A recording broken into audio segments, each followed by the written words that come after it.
സഹദേവൻ മാമനെ കൊണ്ട് സഹകരിപ്പിക്കണം എന്ന് പറഞ്ഞപ്പോൾ അവൾക്ക് ആദ്യമൊന്നും മനസ്സിലായില്ല. ഇത്തിരി കഴിഞ്ഞ് പിക്ചർ ക്ലിയർ ആയപ്പോഴാണ് എല്ലാ കാര്യങ്ങളുടെയും കിടപ്പ് വശം പിടികിട്ടിയത്. എന്തായാലും നമുക്കിന്ന് പ്രീതിയുടെ മേലേക്ക് കിടക്കാം. മാഡം, എൻ്റെ പേര് പ്രീതി, 33 വയസ്സുണ്ട്. യഥാർത്ഥ പേരല്ല. ബികോം കഴിഞ്ഞിട്ട് ഞാനൊരു ചെറിയ ഫൈനാൻസിൽ വർക്ക് ചെയ്തുകൊണ്ടിരിക്കുകയായിരുന്നു. അവിടെ വെച്ച് ഞാനൊരാളെ പരിചയപ്പെട്ടു. ഈ ബിൽഡിങ്ങിൽ തന്നെ ഒരു മെഡിസിൻ വിതരണ കമ്പനിയുണ്ട്. അവിടെ വരുന്ന മെഡിക്കൽ റെപ്പായിരുന്നു. കണ്ടു കഴിഞ്ഞാൽ അതീവ സുന്ദരനാണ്. അതുമാത്രമല്ല, ഇത്രയും ഗ്ലാമറുള്ള ഒരാൾ എന്നോട് സംസാരിക്കാനും വന്നില്ല. കൂടുതൽ അടുത്ത് പെരുമാറി കഴിഞ്ഞപ്പോഴേക്കും അദ്ദേഹത്തിന് പ്രേമം ഉണ്ടായോ എന്ന് എനിക്കറിയില്ല. എന്നാലും എനിക്ക് കണ്ടപ്പോഴേ അങ്ങ് പ്രേമം കയറി മൂത്തു. ഇഷ്ടപ്പെട്ട പുരുഷനെ കിട്ടാൻ വേണ്ടി സ്ത്രീകൾ ഏതറ്റം വരെ വേണമെങ്കിലും പോകുമല്ലോ. അതുപോലെ ഞാൻ അങ്ങോട്ട് കയറി പലപ്പോഴും എൻ്റെ ഇംഗിതം അറിയിക്കാൻ തുടങ്ങി. ആദ്യമൊക്കെ പുള്ളി ചിരിച്ചും കളിച്ചുമൊക്കെ അത് അവോയ്ഡ് ചെയ്തെങ്കിലും എന്നോട് കൂടുതൽ അടുക്കാൻ ശ്രമിച്ചില്ല. പിന്നീട് എന്നോട് ചോദിച്ചു എന്താ തൻ്റെ പ്രശ്നമെന്ന്. ഞാൻ പറഞ്ഞു, എനിക്ക് അഗാധമായ പ്രണയമാണ്, നിങ്ങളെ കാണാതിരിക്കാൻ പറ്റില്ല, നിങ്ങളിൽ ഞാൻ വീണുപോയി എന്ന് പറഞ്ഞു. പക്ഷേ പുള്ളിക്കാരൻ പറഞ്ഞു, എനിക്ക് പ്രേമിക്കാനോ കല്യാണം കഴിക്കാനോ താല്പര്യമില്ല. കാര്യം ഓൾറെഡി എൻ്റെ മാരേജ് ഫിക്സ് ചെയ്ത് വെച്ചിരിക്കുകയാണ്, അതുകൊണ്ട് പ്രേമിക്കാൻ പറ്റില്ല. ഞാൻ അങ്ങോട്ട് കെഞ്ചി പറഞ്ഞു, പ്രേമിക്കണമെന്നില്ല, മതിയാകും വരെ നമുക്ക് ഒന്നിച്ച് നടക്കാമെന്ന്. സത്യം പറഞ്ഞാൽ ആ പ്രായത്തിൽ അങ്ങനെ പറയാൻ പ്രേരിപ്പിച്ചത് എന്താണെന്ന് എനിക്ക് പിടികിട്ടിയില്ല. ചിലപ്പോൾ എൻ്റെ ഇളക്കങ്ങളായിരിക്കാം. അത് പുള്ളി സമ്മതിച്ചു. ഞാൻ അവധി ദിവസങ്ങളിലൊക്കെ എനിക്ക് പല പ്രോഗ്രാമുകളും ഉണ്ടെന്ന് പറഞ്ഞ് അങ്ങയുടെ കൂടെ പല സ്ഥലത്തും കറങ്ങാൻ പോയി. അവിടെയൊക്കെ ഞാൻ തന്നെ നിർബന്ധിച്ചാണ് ഹോട്ടൽ റൂമുകൾ അയാളെ കൊണ്ടിടിപ്പിച്ചത്. മാക്സിമം അയാളോടൊത്ത് സമയം ചെലവിടുകയായിരുന്നു എൻ്റെ ഉദ്ദേശം. കാരണം ഞാൻ പ്രേമിക്കുന്ന ആളാണല്ലോ, വേറൊരാളെ കല്യാണം കഴിക്കാൻ പോവുകയാണ്. എന്തായാലും എൻ്റെ ഭർത്താവായി തീരാൻ പോകുന്നില്ല. അതിനു മുമ്പേ തന്നെ എല്ലാം എനിക്ക് സ്വന്തമാകണം എന്നുള്ള ഒരു വാശിയായിരുന്നു. മാക്സിമം ഞാൻ അദ്ദേഹത്തോട് നിർബന്ധിച്ച് പറഞ്ഞു. 1 മണിക്കൂർ 2 മണിക്കൂറായി. കാരണം എനിക്ക് തൃപ്തിയാകുന്നതേ ഇല്ലായിരുന്നു. അത്രയ്ക്കും ഇഷ്ടമായിരുന്നു. ആവേശം നോക്കുമ്പോൾ സ്ത്രീകൾക്ക് പറ്റുന്ന അബദ്ധങ്ങൾ എനിക്ക് സംഭവിച്ചു. 2 വട്ടമാണ് എനിക്ക് അബദ്ധം സംഭവിച്ചത്. 2 വട്ടവും അയാൾ കൂടെ വന്നില്ല. അതിന് കാരണം പുള്ളി ഒരു മെഡിക്കൽ റെപ്പല്ലേ, ഒത്തിരി ഹോസ്പിറ്റലുമായിട്ട് ബന്ധമുണ്ട്. അദ്ദേഹത്തിൻ്റെ പേര് ചീത്തയാക്കാൻ ഇഷ്ടമില്ല. ഞാൻ എൻ്റെ ഒരു കൂട്ടുകാരോട് പറഞ്ഞാണ് അതൊക്കെ മാനേജ് ചെയ്തത്. അതിന് പുറകിലുള്ള പണവും പറ്റും അദ്ദേഹം ചിലവാക്കിയെന്നേ ഉള്ളൂ. 2ാം വട്ടം ഞങ്ങൾ പോയിടത്ത് എൻ്റെ ഒരകന്ന ബന്ധുവായ സഹദേവൻ മാമൻ്റെ ഭാര്യ നേഴ്സായിട്ടുണ്ടായിരുന്നു. അവർക്ക് എന്നെ മനസ്സിലായി. എനിക്ക് എന്ത് ചെയ്യണമെന്ന് ആ സമയത്ത് പിടികിട്ടിയിരുന്നില്ല. എങ്കിലും എല്ലാത്തിനും വിധേയായ ശേഷം ഞാൻ മാമിയോട് കാല് പിടിച്ച് പറഞ്ഞു, മാമി, മാമനോട് പറയരുത്. കാര്യം ആ മാമനും എൻ്റെ അമ്മയും തമ്മിൽ നല്ല ടൈപ്പാണ്. എന്തുണ്ടെങ്കിലും അങ്ങോട്ടും ഇങ്ങോട്ടും വിളിച്ച് പറയുന്ന കേൾക്കാം. ബിസിനസ്സും പാർട്ടി പ്രവർത്തനങ്ങളും ഒക്കെ ചേർന്ന് ചെറിയൊരു രാജാവ് തന്നെയാണ് പുള്ളിക്കാരൻ. എനിക്കധികം അടുപ്പമില്ലെന്നേ ഉള്ളൂ. എന്തായാലും മാമി പറഞ്ഞു, സാരമില്ല, എങ്ങനെ പറ്റിയതാണെന്ന് ചോദിച്ചു കഴിഞ്ഞപ്പോഴേക്കും ഞാൻ യഥാർത്ഥ കാര്യങ്ങൾ കുറച്ച് ഡോസ് കുറച്ച് പറഞ്ഞു. പ്രേമിച്ചപ്പോൾ അറിയാതെ പറ്റിപ്പോയതാ എന്ന് പറഞ്ഞപ്പോഴേക്കും ഓക്കെ എന്ന് പറഞ്ഞു വിട്ടെങ്കിലും അത് രഹസ്യമായി മാമനെ അറിയിച്ചു. മാമൻ എന്നെ ഒരു ദിവസം എൻ്റെ സ്ഥാപനത്തിൽ വന്ന് കണ്ടു. ആരാണ് കാരണക്കാരൻ എന്നൊക്കെ ചോദിച്ചു. ഞാൻ ആരാണെന്ന് പറഞ്ഞില്ല. കാര്യം പുള്ളിയെ വെറുതെ പിടിച്ചിതിലിടാൻ എനിക്ക് താല്പര്യമില്ലായിരുന്നു. കോളേജിൽ പഠിക്കുമ്പോൾ ഞാൻ ഒരാളുമായിട്ട് പ്രേമത്തിലായിരുന്നു. അയാളുടെ കല്യാണം കഴിഞ്ഞു. ഇപ്പോൾ പുള്ളി ഗൾഫിൽ നിന്ന് വന്നപ്പോൾ അവിചാരിതമായി കണ്ടപ്പോൾ എൻ്റെ മാനസിക നില കൈവിട്ടു പോയതാണെന്ന് പറഞ്ഞു. അന്ന് പുള്ളിക്കാരൻ എന്നെ ഒത്തിരി വഴക്ക് പറഞ്ഞു. പക്ഷേ അതേപോലെ തന്നെ അമ്മയോട് കാര്യങ്ങൾ പറഞ്ഞു. അമ്മ രഹസ്യമായിട്ട് എന്നെ പറയാനിനി ഒന്നുമില്ല. അതോടുകൂടി എൻ്റെ ജോലിക്ക് പോക്ക് അമ്മ നിർത്തിച്ചു. അത് കഴിഞ്ഞ ശേഷം ധൃതിയിൽ എനിക്ക് കല്യാണം ആലോചിക്കാൻ തുടങ്ങി. എന്തായാലും എൻ്റെ പഴയ കാമുകനെ വിളിക്കാൻ പറ്റില്ല, അങ്ങേർക്ക് വേറെ ലക്ഷ്യങ്ങളാണല്ലോ. അങ്ങനെയാണ് എൻ്റെ ആ ബന്ധം പൊട്ടിപ്പോയത്. പിന്നീട് വീട്ടുകാർ നിശ്ചയിച്ച കല്യാണത്തിന് ഞാൻ സമ്മതിച്ചു. അങ്ങനെ ഒന്നും അറിയില്ല എന്നുള്ള മട്ടിൽ ഞാൻ മണിയറയിലേക്ക് പ്രവേശിച്ചു. ആദ്യ രാത്രിയോട് എനിക്ക് പേടിയായിരുന്നു. എൻ്റെ അതിവിശാലതകൾ എൻ്റെ ഭർത്താവ് മനസ്സിലാക്കുമോ എന്ന് എനിക്ക് ഭയമുണ്ടായിരുന്നു. പക്ഷേ 2-3 ദിവസമായിട്ടും അനക്കമൊന്നുമില്ലാത്ത ആളോട് ഞാൻ അങ്ങോട്ട് ചോദിച്ചു എന്തെങ്കിലും പ്രശ്നമുണ്ടോയെന്ന്. അപ്പോൾ പുള്ളി എന്നോട് പറഞ്ഞു, എല്ലാവരും എൻ്റെ കൂട്ടുകാർക്ക് ഹോസ്റ്റലിൽ പഠിക്കുമ്പോൾ എന്നോട് പറഞ്ഞിട്ടുണ്ട് തീരെ സൂക്ഷ്മമാണെന്ന്. അതുകൊണ്ട് എനിക്ക് അപകർഷതാബോധമുണ്ട്. ഒരു സ്ത്രീയോട് എനിക്ക് എങ്ങനെ പെരുമാറാൻ പറ്റുമെന്ന് അറിയില്ല. എനിക്ക് സത്യം പറഞ്ഞാൽ പേടിയാണ്. ഞാൻ പറഞ്ഞു, സൂക്ഷ്മമായാലും സ്ഥൂലമായാലും നിങ്ങൾ എൻ്റെ ഭർത്താവാണ്, എനിക്ക് പ്രശ്നമൊന്നുമില്ല, എന്തും ഞാൻ അക്സെപ്റ്റ് ചെയ്യുന്നവളാണ്, അതിനല്ലേ വിവാഹം എന്ന് പറഞ്ഞ് ഞാനവിടെ സത്യവതിയും സാവിത്രിയുമായി അവതരിച്ചു. എൻ്റെ സാന്ത്വന സ്പർശമുള്ള വാക്കുകളേറ്റ് അദ്ദേഹം സടകുടഞ്ഞ് എഴുന്നേറ്റു. പക്ഷേ എഴുന്നേറ്റിട്ട് വലിയ ഫലമൊന്നുമില്ലെന്ന് എനിക്ക് മനസ്സിലായി. ഭർത്താവിൻ്റെ ഫ്രണ്ട്സ് പറഞ്ഞതിൽ അടിസ്ഥാനമുണ്ട്, അപകർഷതാബോധത്തിനും അടിസ്ഥാനമുണ്ട്. കാരണം കടലിൽ നീന്തേണ്ടത് കൊഞ്ചല്ല, വലിയ തിമിംഗലമാണ്. ആറ്റുവാളയെ കൊഞ്ചോ നീന്തിയിട്ട് എന്ത് കാര്യം എന്ന് പറഞ്ഞതുപോലെയായിരുന്നു എൻ്റെ അവസ്ഥ. പക്ഷേ ഞാനൊന്നും പറഞ്ഞില്ല. ആശങ്കകൾക്കിടയിൽ ഹസ്ബൻഡ് എന്നോട് ചോദിക്കും, മോളെ നീ ഓക്കെ ആണോന്ന്. ഞാനിപ്പോൾ പറയും, വേ രാജാവേ, നിങ്ങളെൻ്റെ രാജാവല്ലേ, ചക്കരയല്ലേ എന്നൊക്കെ പറയും. നല്ല ഉദ്യോഗവും പണവുമുള്ള ഭർത്താവിനെ ഞാനെന്തിനാണ് വെറുപ്പിക്കുന്നത്? വെറുപ്പിച്ചാൽ എവിടെ പോയൊരാണിനെ കിട്ടാനാണ്? കുറേ ആണുങ്ങളെ കിട്ടും, എന്തിന്? മറ്റു കാര്യങ്ങൾക്ക്. പക്ഷേ സംരക്ഷിക്കാനോ ഭർത്താവായിട്ടോ കിട്ടാൻ ഇത്തിരി പ്രയാസമാണെന്ന് എൻ്റെ ജീവിതം കൊണ്ട് എനിക്ക് മനസ്സിലായല്ലോ. എന്തായാലും ഈ വിവാഹ ജീവിതത്തിൽ ഞാൻ നല്ല രീതിയിൽ അഭിനയിച്ച് ജീവിക്കുമെന്ന് അന്ന് തീരുമാനമെടുത്തതാണ്. അങ്ങനെ പോവുകയായിരുന്നു. കല്യാണം കഴിഞ്ഞ് വർഷം 1 കഴിഞ്ഞു, 2 കഴിഞ്ഞു. പൊന്നലയിൽ അമ്മാനമാടി എൻ തോണി അങ്ങേക്കരയിൽ പോയി വാന്ന് പറഞ്ഞതുപോലെ അങ്ങേക്കരയിലും പോയില്ല, ഇങ്ങേക്കരയിലും പോയില്ല. തോണി കിടന്ന് ചുമ്മാ ആടുന്നു എന്നുള്ളതല്ലാതെ എൻ്റെ ജീവിതത്തിൽ പ്രത്യേകിച്ച് ഗുണങ്ങൾ ഒന്നും ഉണ്ടായില്ല. പണ്ടുണ്ടായ അനുഭവങ്ങളും ഇതുമായി തട്ടിച്ചു നോക്കുമ്പോൾ എന്ത് തോണി, എവിടെ ആടി, ആർക്കറിയാം, ഒന്നും അറിയില്ല. എൻ്റെ പൂർവ്വകാമുകനായ മെഡിക്കൽ റെപ്പിനെ ഞാൻ എപ്പോഴും ആരാധനയോടുകൂടെ തന്നെ സ്മരിക്കും.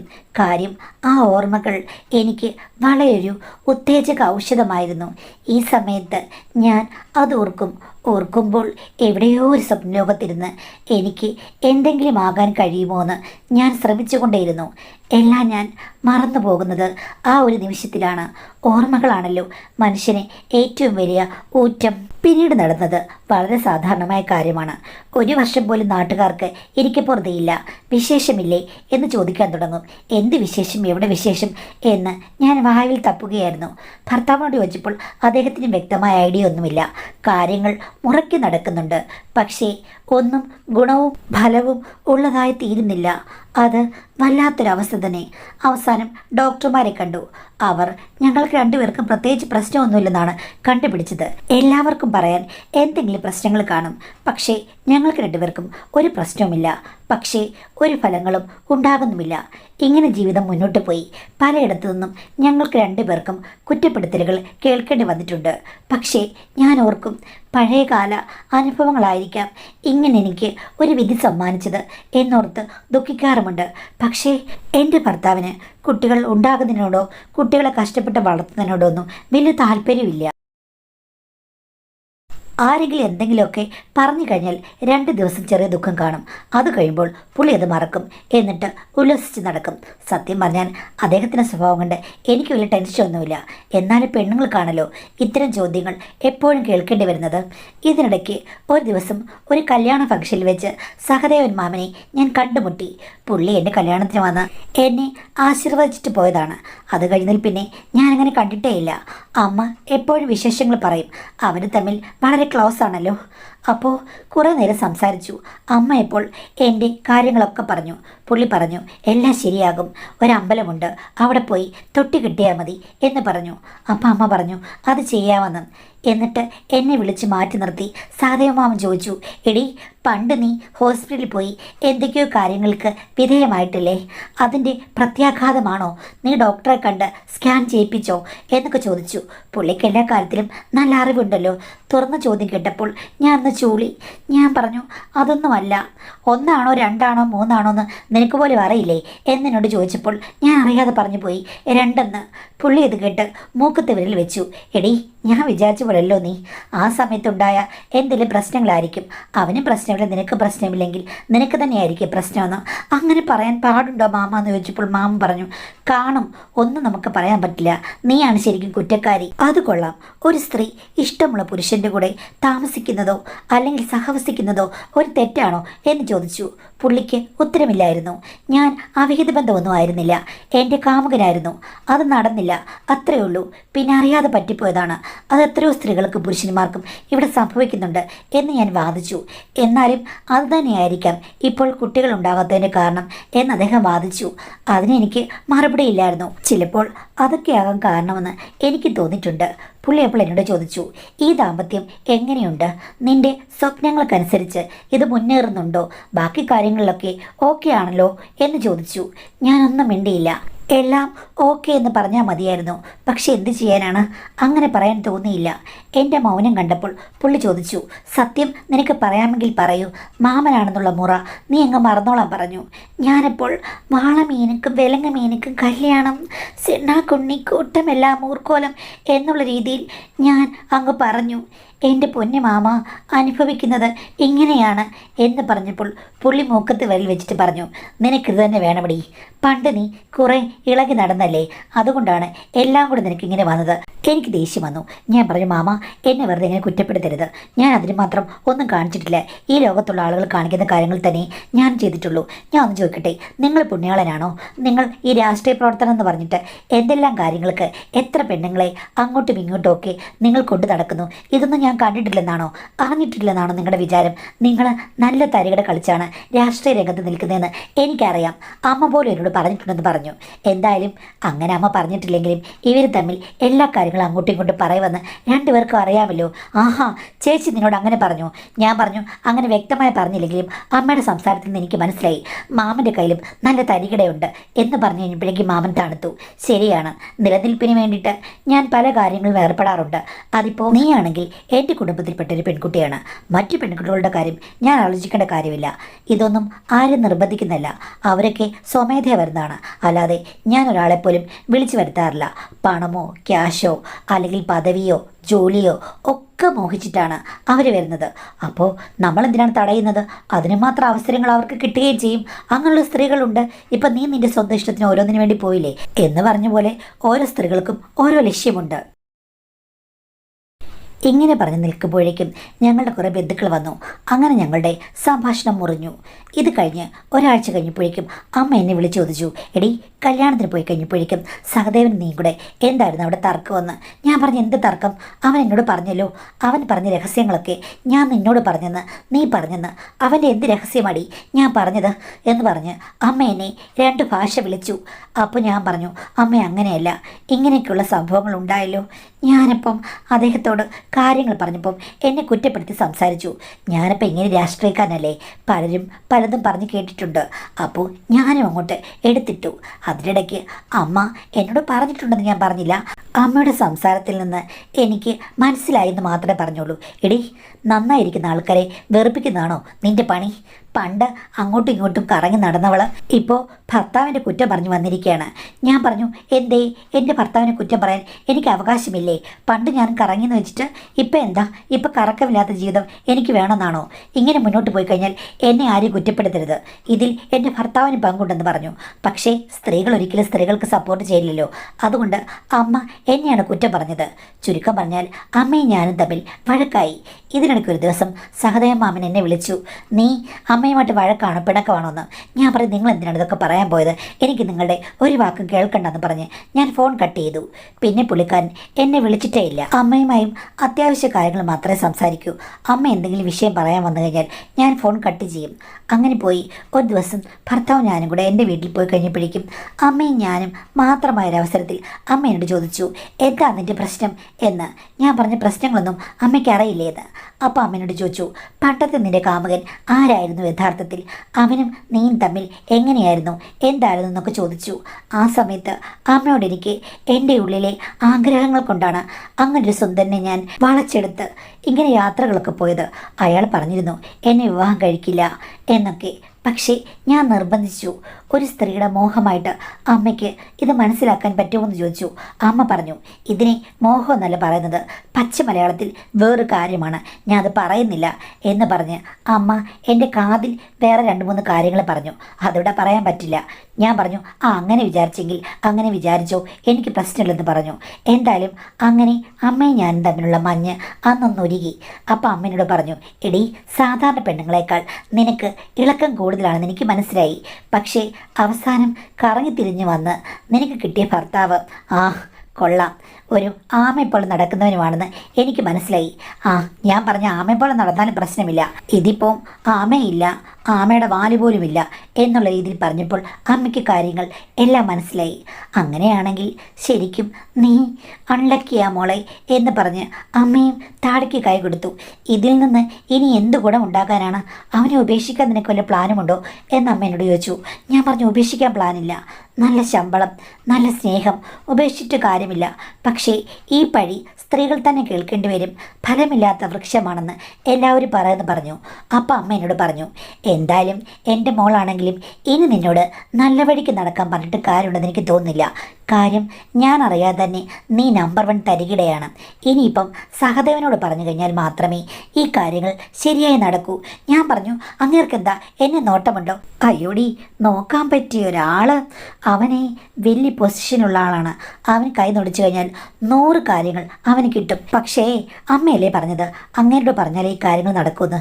എടി, അതൊന്നുമല്ല, വേറെ ചില കാര്യങ്ങളാണ്.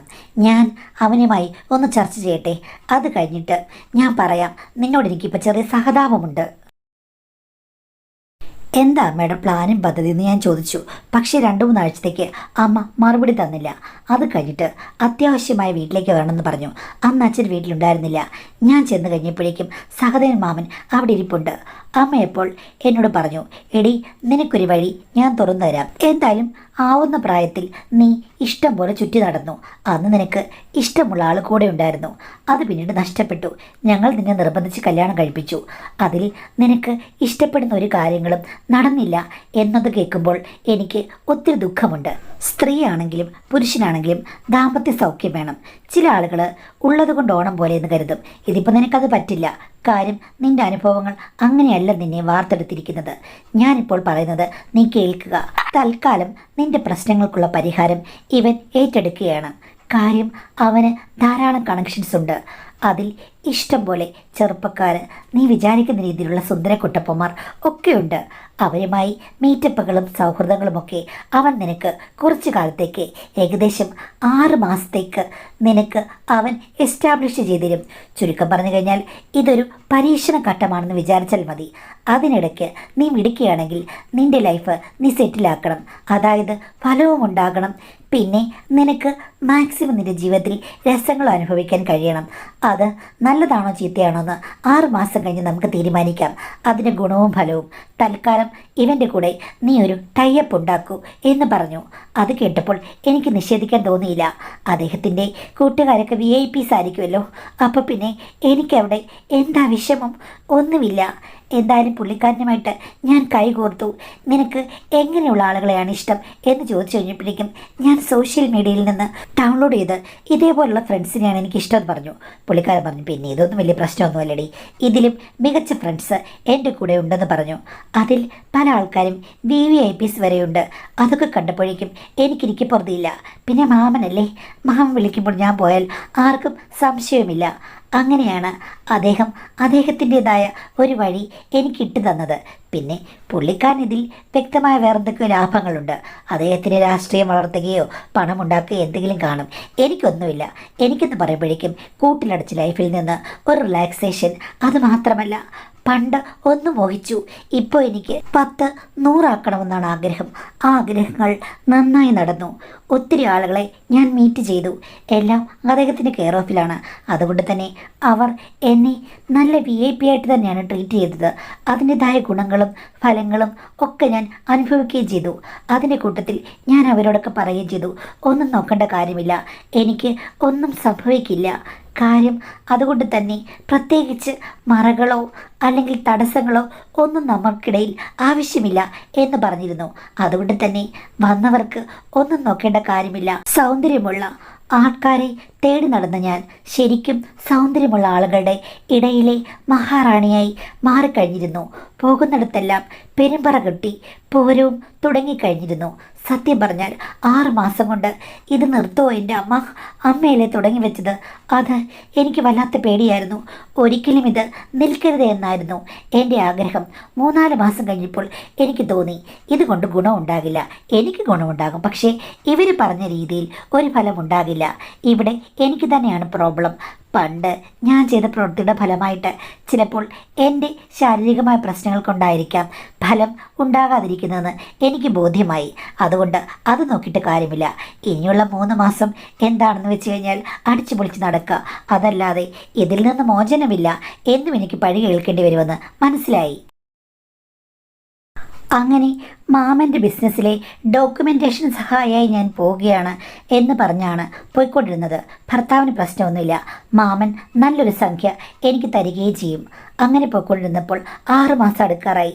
അപ്പോൾ ഞാൻ തന്നെ പറഞ്ഞു, 6 മാസം കഴിയുമ്പോൾ നിങ്ങളും അമ്മയും ഈ കരാറിൽ നിന്ന് പിൻവാങ്ങും. ഞാൻ പിന്നെയും പൂക്കാത്ത മരമായി തുടരും എന്ന് പറഞ്ഞ് എനിക്ക് കരച്ചിലും വന്നു. സന്തോഷങ്ങൾക്കിടയിലും നമുക്ക് ചില പ്രശ്നങ്ങൾ ഉണ്ടാകുമല്ലോ. അപ്പോൾ പുള്ളിക്കാരനോട് പറഞ്ഞു, നമുക്ക് നോക്കാം മോളെ, 6 മാസമുള്ളത് നമുക്ക് എക്സ്റ്റെൻഡ് ചെയ്യാം എന്നൊക്കെ എന്നോട് പറഞ്ഞു. പക്ഷേ വരുന്ന വഴിക്ക് മഴ പെയ്തു. പറഞ്ഞ് എനിക്ക് സെൻറ്റിമെൻറ്റ്സായി. അപ്പോൾ അദ്ദേഹം അവിടേക്ക് ഒതുക്കിയിട്ട് വണ്ടി. ഞാനപ്പോൾ എന്തൊക്കെയോ പറഞ്ഞ് അദ്ദേഹത്തിൻ്റെ തോളിൽ ചാഞ്ഞിരുന്ന് കരഞ്ഞു. അപ്പം സാരമില്ല എന്ന് പറഞ്ഞ് എന്നെ സാന്ത്വനിപ്പിച്ചതാണ്. അദ്ദേഹം എന്നെ സാന്ത്വനിപ്പിക്കാൻ വന്നപ്പോൾ എൻ്റെ കൈകൾ ഗിയറിടാൻ പോയി. ഗിയറിട്ട് കഴിഞ്ഞപ്പോൾ എനിക്ക് മനസ്സിലായി മഴ കൊണ്ട് സ്റ്റക്കായ ഗിയറാണ് ഇത്. ഇനിയിപ്പോൾ മുന്നോട്ട് പോകാൻ പാടാണെന്ന്. അന്ന് അവിടെ വെച്ച് ഒരു ടെസ്റ്റ് ഡ്രൈവിംഗ് മാത്രമായിരുന്നു. പിന്നീട് ഞാൻ തന്നെ പറഞ്ഞു, എന്തായാലും ഇറങ്ങിത്തിരിച്ചു, ഇനി കുളിച്ചു കയറണം, മാമൻ രംഗപ്രവേശനം നടത്തണം എന്ന് പറഞ്ഞു. പുള്ളി ഒന്നും മിണ്ടിയില്ല. അതിനുള്ള സൗകര്യങ്ങൾ ഇഷ്ടം പോലെയുണ്ടല്ലോ. ഒന്നും പറയാൻ തന്നെ തപ്പും തകിലും മുഴങ്ങിത്തുടങ്ങി. അങ്ങനെ ഒരു പ്രശ്നങ്ങളുമില്ലാതെ പോവുകയായിരുന്നു. അവിടെയും ഞങ്ങൾ തമ്മിൽ വലിയ മാനസിക പൊരുത്തമുണ്ടായിരുന്നു. 6 മാസം എക്സ്റ്റെൻഡ് ചെയ്ത് ഇങ്ങനെ പോയി. ഇതിപ്പോൾ 7-8 മാസമായി കഴിഞ്ഞപ്പോഴാണ് ഒരു സുപ്രഭാതത്തിൽ എനിക്ക് മനസ്സിലായത് എല്ലാം സക്സസ് ആയി. അത് കണ്ട് അമ്മയെ സന്തോഷിച്ചു. എൻ്റെ ഭർത്താവ്. എല്ലാവർക്കും അത്ഭുതമായിരുന്നു. ഇത്രയും നാളും കാത്തിരുന്നത് ഇപ്പോൾ റെഡിയായതോർത്ത് എല്ലാവർക്കും ഭയങ്കര സന്തോഷം. സത്യം പറഞ്ഞാൽ ഞാനിപ്പോൾ പൂർണ്ണ റെസ്റ്റിലാണ്. ഇടം വലം ആളുണ്ട്, എങ്ങും വിടില്ല. ഞാൻ ഫോണിൽ കൂടി മാമനോട് ഒരു നന്ദി മാത്രം പറഞ്ഞു. എനിക്ക് മനസ്സിലായി ഇത് എല്ലാം മാമൻ്റെ കടാക്ഷമാണെന്ന്. എനിക്കറിയില്ല മാഡം, മിറക്കിൾ സംഭവിക്കാൻ നമ്മുടെ ജീവിതത്തിൽ ഒരാൾ വേണം. അതായിരുന്നു സഹദേവൻ മാമൻ. എനിക്കിപ്പോൾ യഥാർത്ഥ പേര് പറയാൻ പറ്റില്ലെങ്കിലും എങ്ങനെയെങ്കിലും ഈ കഥകൾ പറഞ്ഞ് മാമനോടുള്ള നന്ദി പ്രകാശിപ്പിക്കണം. മാഡം ഇത് വായിച്ചു കഴിഞ്ഞാൽ തീർച്ചയായും മാമന് ഞാനിതെല്ലാം ഇട്ടുകൊടുക്കും. മാമൻ ഇത് കേൾക്കണം. എൻ്റെ ഉള്ളു മുഴുവൻ മാമനോടുള്ള നന്ദിയാണ് എന്നാണ് പറഞ്ഞിരിക്കുന്നത്. അപ്പോൾ പണ്ടെങ്ങോ മേഘ സന്ദേശം അയച്ചു, മയൂര സന്ദേശം അയച്ചു എന്നൊക്കെ പറഞ്ഞതുപോലെ ഇപ്പോൾ എനിക്ക് സന്ദേശം അയച്ചിട്ട് ഞാനിത് വായിക്കുമ്പോൾ മാമനോടുള്ള നന്ദി പ്രകാശനത്തിന് വേണ്ടി ഈ വീഡിയോ മാമനെ കാണിക്കും, കേൾപ്പിക്കും എന്ന് പറയുന്നു. ഇവിടെ ഞാൻ കൃതാർത്ഥയാകണോ അതോ ഞാൻ തല താഴ്ത്തണോ അല്ലെങ്കിൽ ഞാൻ ന്യൂട്രലായിരിക്കണോ ഒന്നും എനിക്ക് മനസ്സിലാകുന്നില്ല. Totally confusion. ഇവിടെ ഞാൻ പണ്ടേതോ മഹാൻ പറഞ്ഞതുപോലെ കൈ കഴുകുന്നു. ഇതിൽ എനിക്ക് യാതൊരു അഭിപ്രായവുമില്ല. ഇതെല്ലാം കഥ എഴുതിയ ആളിൻ്റെ നന്ദി പ്രകാശനം മാത്രം. ഈ നന്ദിയിൽ എനിക്ക് പങ്കില്ല. അതുകൊണ്ട് ഞാനിത് വായിച്ചു വിടുന്നു. തൽക്കാലം ക്രിട്ടിസൈസ് ചെയ്യുന്നില്ല. ക്രിട്ടിസൈസ് ചെയ്തിട്ട് കാര്യമില്ല. കാരണം വെച്ച് കഴിഞ്ഞാൽ അവർ റെസ്റ്റിലാണ്. മാമൻ എവിടെയോ ഇരുന്ന് അമ്പിളി മാമനെ പോലെ ചിരിക്കുന്നു. പണ്ടത്തെ ഒരു പാട്ട് ഓർമ്മ വരുന്നു. മല്ലികാബാണൻ തൻ്റെ വില്ലെടുത്തു, മന്ദാര മലർ കൊണ്ട് ശരം തൊടുത്തു, മാറിലോ എൻ്റെ മനസ്സിലോ മധുരമൊരു വേദന, മതകരമാമൊരു വേദന. ആ വേദനയാണ് മക്കളെ ഇവിടെ കാണുന്നത്.